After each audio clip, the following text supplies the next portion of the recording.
What is going on, guys? Welcome to the live show.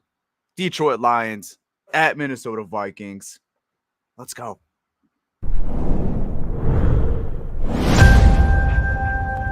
This job, we try to save as many people as we can. Sometimes that doesn't mean everybody. But you don't give up. Hutchinson now expected to be out for the season with this fractured tibia. You saw the emotion right there. Won the game obviously, but might have lost the Super Bowl. That's how I see it. That's how good a player Aiden Hutchinson is. This is for the city. This is for Detroit. They deserve this.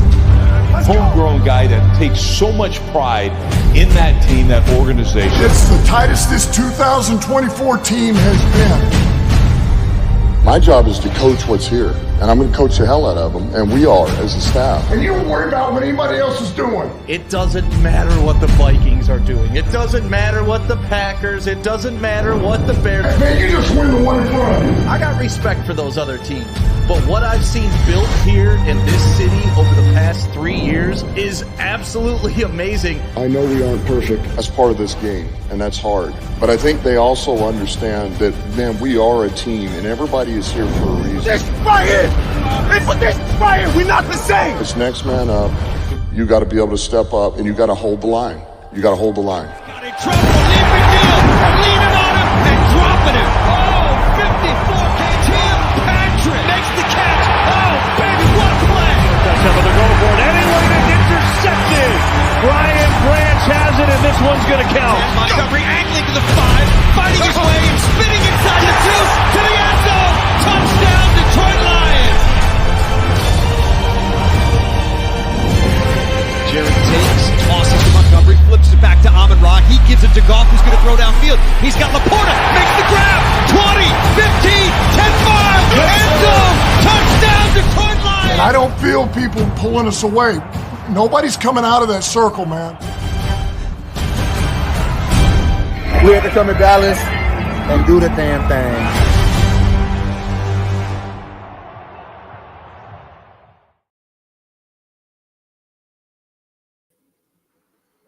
My goodness, Carl Collins, dude. That guy is unbelievable. That guy is unbelievable every single week, dude. Every week. Banger videos. Banger videos. Let's go, baby. Lions, Vikings. Pierre, how we feeling, brother? I'm feeling great after that video. I'm ready to run through a fucking wall. that's the Carl Collins effect, dude. He has that effect on you, man. Like I said every week, you don't need caffeine, you don't need energy drinks, you don't need coffee, you don't need anything.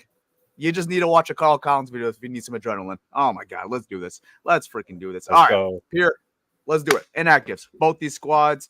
Let's start off with the Minnesota Vikings one, which I'll read off. So we got quarterback Brett Rippon inactive. We got running back Myles Gaskin inactive. We got linebacker Blake Cashman, big one, inactive. We got defensive lineman Levi Drake Rodriguez inactive. We got offensive tackle Walter Roos inactive. We got cornerback Dwight McLaughlin. I messed that up. He's inactive. And then we got a Caleb Evans, cornerback, also inactive for the Minnesota Vikings. Pierre, what is the Detroit Lions inactive report looking like this week? Yeah, we're going to start with the big one. Kevin Zeitler obviously is inactive. Let's go. Lauren Strickland, a healthy scratch. Isaiah Thomas, healthy scratch. They just acquired him, obviously, so he's still learning the playbook. Parker Hess is an interesting one. They elevated Shane Zylstra, so he's going to be inactive. Looks like they're going with a more receiving tight end than a blocking tight end this week. Giovanni Manu, and then Isaiah Williams as well. So the only one that really hurts Kevin Zeitler, but we've seen Coyote Oshika play, and he was pretty good, so I don't think we'll have trouble. Yeah. Obviously, different tests this week for Oshika and just the offensive line in general. Right. When he had to step in, there was that Seattle game, and they were a little banged up in that game. This one is no joke here. But let's start off with that Lions offense here. I guess that's going to be the first question. You know, what is your concern level? No Kevin Zeitler this week. You got Coyote Oshika stepping in. A Lions offense obviously been rolling the last 2 games. What do you expect this week versus the Minnesota Vikings? So I did a little more digging on the Vikings, and against the San Francisco 49ers, they allowed 25 rush yards, 102. Jordan Mason had 20 carries for 100 yards. And then I also went back with the Packers. I know the Packers like to run the ball as a team that had 19 carries for 86 yards, 4.5 yards on the ground. So I think the Lions have a better running game than both teams. I think Lions will be able to run on them, especially with Blake Cashman out as well. He's big for them. That's a big loss for them. So who do you know who's stepping in for Cashman in this week? Kramu Grego Hill. He's actually a solid backup. He's kind of like the Rodrigo, like he could play, but he's not Cashman. Yeah, this is going to be a gritty game. Obviously this is a battle for first place in NFC North, and it's only week 7, so obviously a lot could change throughout the season. But this is as big of a game as it gets. I mean, the Minnesota Vikings have been absolutely rolling, 5-0. They're coming off a bye week. They're fresh. This is going to be a big test for this Lions offense because I would say, obviously, the last 2 games have gone as perfect as they could have, right? Dallas, they absolutely rolled through them. The offense looks beautiful. Seattle, Jared Goff is perfect. The offense is rolling. I'm expecting a little more grittiness on both sides of the ball from both teams in this game. I don't think it's going to be as easy as it has come for the Lions the last 2 games. It's a division game. They're always very, very difficult. And that Minnesota Vikings D-line, man, it's a lot more improved from years previous. And you're probably wondering, it's like, man, they lost Daniil Hunter. How did they get better? They went out this offseason. I think they just went out and got some savvy players that absolutely fit this Brian Flores scheme. And Brian Flores is going to throw something at this Lions offense. Obviously, this Lions offense has been rolling. It's a great matchup. Ben Johnson versus Brian Flores. Obviously, Brian Flores has given Goff some troubles in the past where he was previously at in LA, but Goff got the upper hand the last 2 matchups. So I'm looking forward to this matchup a lot, man. 2 very smart coordinators, Ben Johnson, Brian Flores. It's going to be a great game plan. Very chess moves back and forth, man. But I agree with you, man. I think it has to start with this running game. We say it every week, and I think it's going to be on repeat every single week. This offense gets going when the run game going. If you get that run game going, that's when the big plays start happening. You can get Jameson Williams involved. You can start getting Amon-Ra St. Brown involved. You can start getting Sam Laporta more involved. But it has to all start from David Montgomery, Jahmyr Gibbs, and I'm going to repeat it every single week. It's the same shit every single week. Start to Demo and Jahmyr Gibbs. Get that running game going. Absolutely, man. Absolutely. So who are you expecting big game offensively? I know you highlighted the run game. Are you looking more for the speed back, Jahmyr Gibbs, David Montgomery? Like who's the main guy, I guess you could say, or who do you expect to have the game? Honestly, like I think both. It's kind of like how they split. If one guy just goes off, he goes off. But I'm kind of expecting how they've been.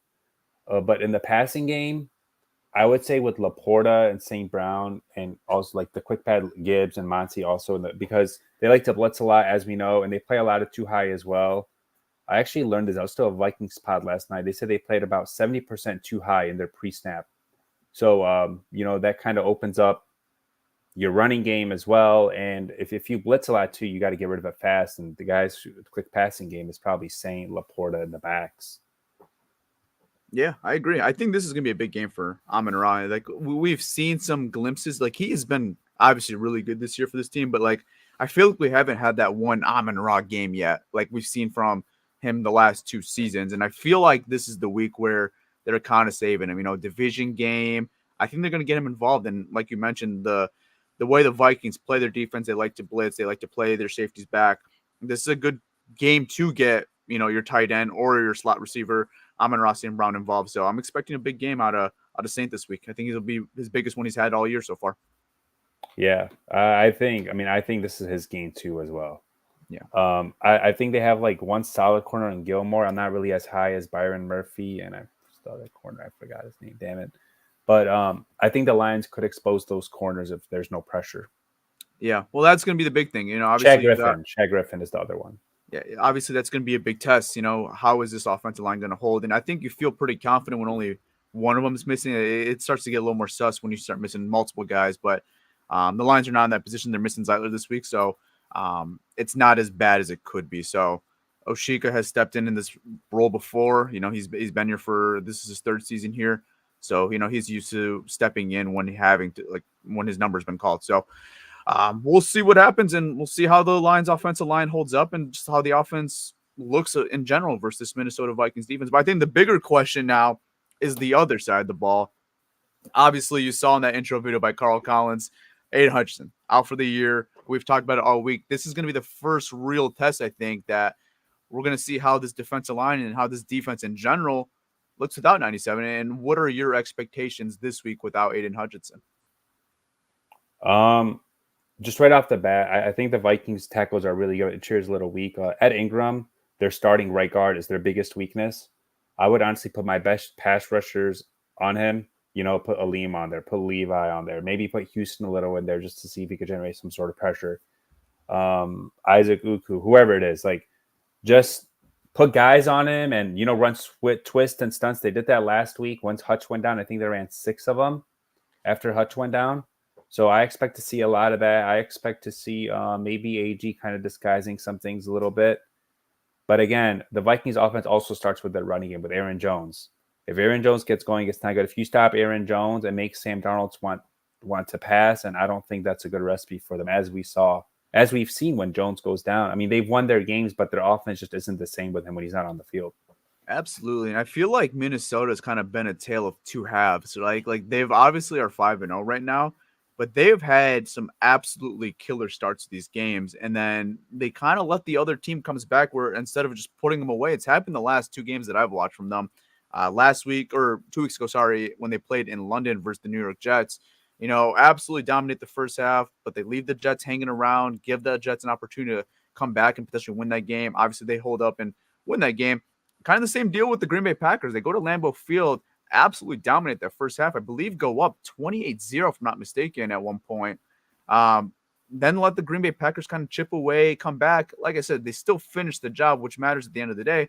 But they have not completely played a full 4-quarter game, in my opinion, yet when playing better competition. So this is going to be an interesting task. And like you said, if Aaron Jones he's active, which is huge for them, but if he's not, I guess like Aaron Jones, because we've seen it, like the Lions run defense has been able to completely shut down run games and good run games too. Like even LA Rams with Kyron Williams, James Conner, the Arizona Cardinals, like we have completely shut down run games, and we've proven we could do that for the last almost 2 years now, that they can completely shut down run games. You're missing Aiden Hutchinson. You're missing a big player on the edge. But as far as the interior, you still have your 2 dogs there, Lee McNeil, DJ Reader.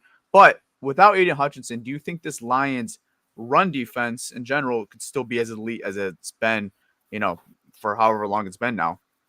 Yeah, Josh Pascal, I think one of his strengths is setting the edge. They have him on the other side. It'll be interesting to see what they do.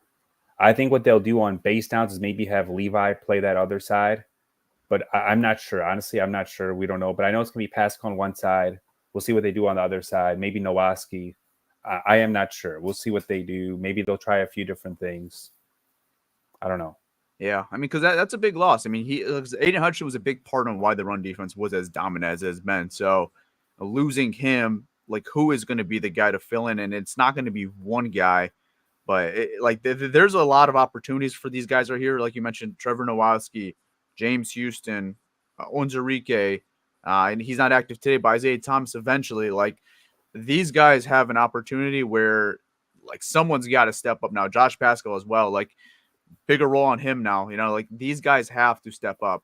So big test this week. Aaron Jones is a dominant back. We've seen in the past when he was in Green Bay, he's given us a lot of troubles in the past. So, you got to make sure he's not on his game. And if you could stop that running game, like you said, making Sam Darnold one-dimensional is definitely a lot more ideal. And we haven't seen how Darnold looks for a full game where he is one-dimensional, and if he could pull off a victory still. Yeah, one thing that kind of concerns me a little with the run game is they like to run a lot of stretch plays or outside plays. And then, like I said, we just don't know who's going to be there, how it's going to look. I still have faith in the run defense, but I just kind of want to see how it'll look today. That's fair. Yeah, and I think every Lions fan is waiting for that too, because it's a big test too. You got Aaron Jones, who's a dominant back, and you're missing your one of your enforcers out there with Aiden Hutchinson. So we'll see. But not just Hutch. I mean, Davenport and Barnes were a huge Davenport as well. Yeah, as well. Been a huge Barnes as well. Yeah, absolutely. Okay, going into the receiving core now. Obviously, I think he's the best receiver in the league. Maybe that's debatable. I think Justin Jefferson is the best receiver in the league. Jordan Addison, a very good number 2 receiver. Terrion Arnold, Carlton Davis is active. Was a little banged up this week. Missed Wednesday and Thursday practice. Was able to practice on Friday. Where's your confidence level in the cornerback play this week against those receivers? So Tyler, I mean, we've played. You had the Rams week 1 with Cup and Nakua. You had Evans and Godwin. You had Harrison Jr. Still kind of finding his footing in the league. You had DK Metcalf and Lockett, right, and Yeah. JSN. I'm confident in the secondary. I just am. I mean, they're getting better every week, and especially Arnold and Carlton Davis has been a great addition to this team. I just wish he could catch the ball sometimes. It's all right though. He's getting those PBUs. He's getting those tackles. No one's getting flat out burned. Like we've seen in previous years. So I have confidence. And now, obviously, JJ's a different animal. Like you said, he's the best receiver in the league. I think he's going to see a lot of double coverage, and whoever's on Addison's going to have to hold his own. Things can be more one-on-one type of coverages on Addison. But Addison could be a number one for some other teams. He's a really good receiver. He is. But he's not JJ. Right? No, obviously not. And he's been a little banged up this year too. He's missed a couple of games. He's back now, freshly off the bye. So we'll see how he looks. He should be rejuvenated for sure. They got Naylor as well, who's looked good for them as a wide receiver. He's been good, yeah. Jalen Naylor's been good. The Lions have their hands full with this passing. But again, Sam Darnold, though, he holds on to the ball way too long. Sometimes he just looks at JJ. If JJ's an open, he kind of gets sacked. I think he holds on to the ball like 31st most in the league in terms of time. So he does not get rid of the ball. He holds on to the ball. So the coverage, which has kind of been a Lions strength, in my opinion, hasn't really been a weakness this year. They showed a stat where the Lions played the stickiest coverage. PFF did. So and Sam Darnold also struggles in man coverage. So again, that's what the Lions like to run. I like the matchup. I really do. Obviously, just the pass rush is kind of Sam Darnold is really good against the blitz. He's not good against man. Do you blitz him? Do you simulate pressures? Do you run stunts and twists? That's to be seen what they do without Hutch. I think it'll be a lot of stunts and twists, try to get their interior going a little bit. And maybe maybe a guy like James Houston, Isaac Uku, Trevor Nowaski, Josh Pascal, someone steps up. Yeah, that's my concern level right now. The secondary has been, like you said, they've been pretty good. Obviously, they've been prone to a lot of penalties early on in the season, a lot of holdings and pass interferences. Whether you agree with them or not, they've been called. My big concern here is who is going to be the guy to generate the pass rush, because you're missing their biggest piece. Aiden Hutchinson was on pace early, but was on pace to be Defensive Player of the Year. Led the league in pressures, led the league in sacks. You don't have that anymore. That's just completely gone now, and no one has really shown it outside of Hutch. Aleem last week versus the Cowboys did, but outside of Aleem, there really hasn't been anyone that has really proven that they could be a consistent pass rusher. We had James Houston have a little more of a role in that Seattle game. Did not really impress in that game. Had 11 snaps, 2 offsides penalties. That was just not a good game for him. So one of these guys really have to step up, and it's not an easy matchup. This is as one of the best offensive lines you could go against. The Vikings have 2 really good offensive tackles. So that's going to be a tough task for this Lions defensive line, and as far as generating pressure. And my concern is, if Darnold gets time, we've seen it. He could ball out. Obviously, if you could generate pressure, yeah, you could rattle him a little bit. But I don't know. I'm just not as confident right now with the core of guys they have going out there today and the matchup that they're going against today. I think this could be a really, really tough matchup for Terran Arnold and Carlton Davis with what they're given as far as a pass rush. And the matchups you got this week with Justin Jefferson and Jordan Addison, I don't know. My confidence level is not too high right now, honestly. So I'm going to be honest. Their interior is not as strong, and Aleem McNeil had a great game last week against All-Pro Zach Martin. Ed Ingram's one of the worst guards in the league. Yeah, I think they'll be able to generate pressure from the interior. I really do. And you never know. Maybe someone on the outside will step up. These are 2 really good tackles, though. They're like Decker and Sewell, but they don't have the interior that Detroit does. They don't. There's no Frank. There's no Zeitler. There's no Graham. Honestly, I'm not as worried about the pressures because I think they will generate them from the interior. I really do. I hope because I don't know. My confidence level is not too high right now. I have to see it to believe it. There's just a lot of uncertainty right now. There's a lot of hope. Josh Pascal, 2nd round pick. We've been kind of waiting for. And you mentioned he's a great at setting the edge in the run game, but as far as generating a pass rush, we haven't seen it consistently out of him. Le'Veon Enrique, kind of the same deal. James Houston, it's been since his rookie season, since we've really seen him generate a consistent pass rush. And I guess it's not really fair because he didn't really play last year because he was injured. But I don't know. It's just a lot of uncertainty. Isaac Uku making his second career game. Trevor Nowaski, it's just a lot of uncertainty right now. And you have two good tackles from Minnesota. So I guess we'll see. Aaron Glenn has to get creative this week. He's obviously done in the past, but missing Aiden Hutchinson this week, I think, could be very, very vital for this Lions defense. But honestly, missing Aiden Hutchinson every week is going to be you can't replace the guy. You have to use 3 or 4 guys to replace him. It's just the reality of it. We have to kind of move on. It's unfortunate, but you have to move on. No one cares that he's hurt. Don't in the NFL cares. Obviously it's the next man up mentality. It's just the way the league works. It's 100% injury rate. I agree, but I don't. It's such a big talent gap, and it's just I agree with that, but you also have the best safety duo. You have good linebackers. You got good corners on the outside. You got a good interior. It's not like the Lions defense, how it's been in previous years. They have Cam Sutton and Jerry Jacobs as starting corners. Yeah. You have depth. You actually have depth. Your interior is strong. Your edges are weak, but it's not you have strengths in other spots, linebacker, corner, safety. So, you just have to move on, and we'll see what they do at the deadline. We got 3 more weeks. Yeah, I think I just don't think this is going to be good enough. I mean, we'll see. This is the first real test. This is the first real game. I don't know. We'll see. We'll see how it looks today. And then I guess we could judge it more and see what they have to do as far as Brad Holmes and as far as making a move, making a trade, whatever it might be, right? So, all right, let's do our Lions picks. Let's do our locks. So record-wise, we've been killing it in these Lions picks. So I'm at 4-0 this season. We didn't make a pick for Arizona because we didn't do a show because we were at the game. Malcolm is also 4-0 with the Lions spread. Pierre is 3-1 with the Lions spread. So I'll start off with you, Pierre.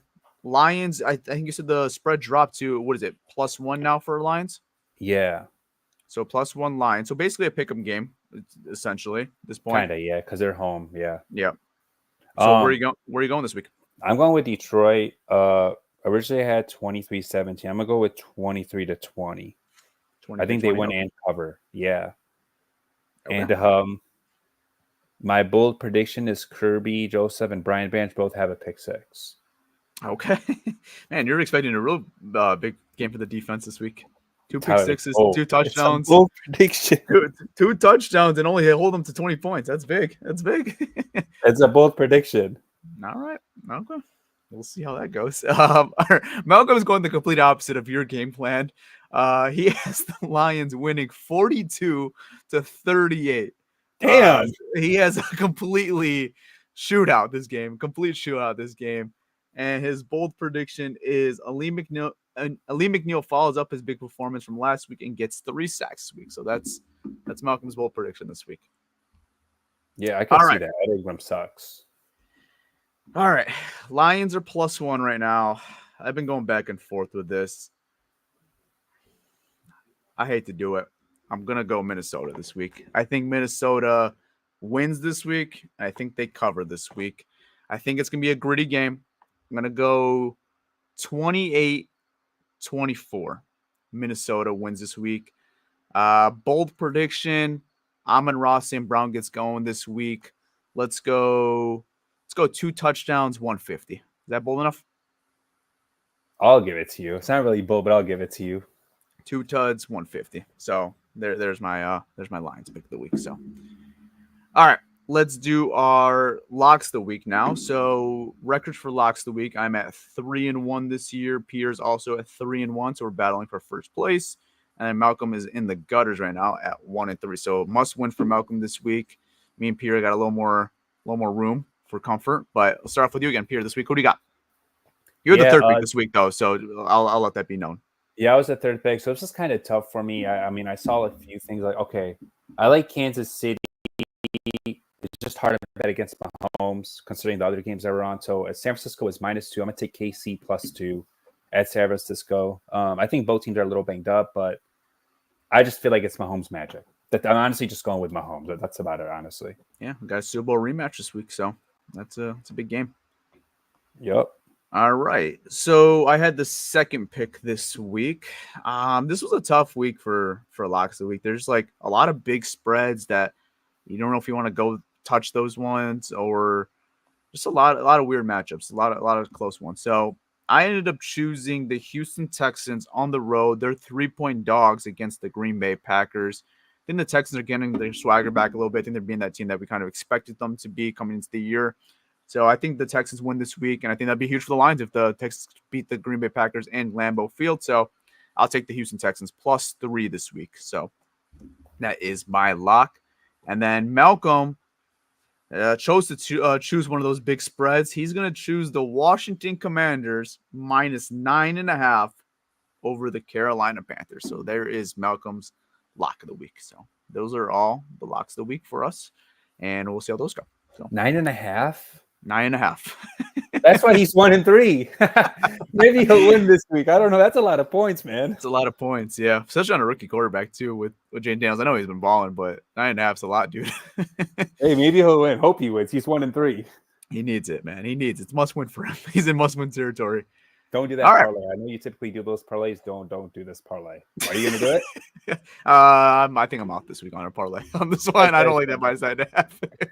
Yeah, that's a lot of points. That's a lot of points. All right, you got anything else to add on this game, Pierre? No, man, that's about it. Just the Hutch stuff. It'll be interesting what they do, and then we'll have a better idea going forward. Absolutely. Okay, so Pierre, I know this is your first live show of the year because obviously your season ticket holder this year, so you've obviously been going to the games, and yeah, you had some other obligations last week, so you couldn't be here. So what we've been doing to end the show every week, we like the Carl Collins video so much. I think it's a perfect way. We got a half hour till game time. Let's just watch it again. Why not, right? Let's watch it again. Let's get hype again, and we're going to sign off. So we'll see you guys after the game right here. Just come join us right after the game, and we will talk about our post-game results. We'll have our oopsie-doopsie, baller of the week, and all of that after the game. So come tune in live, and we'll see you guys after the game. Peace.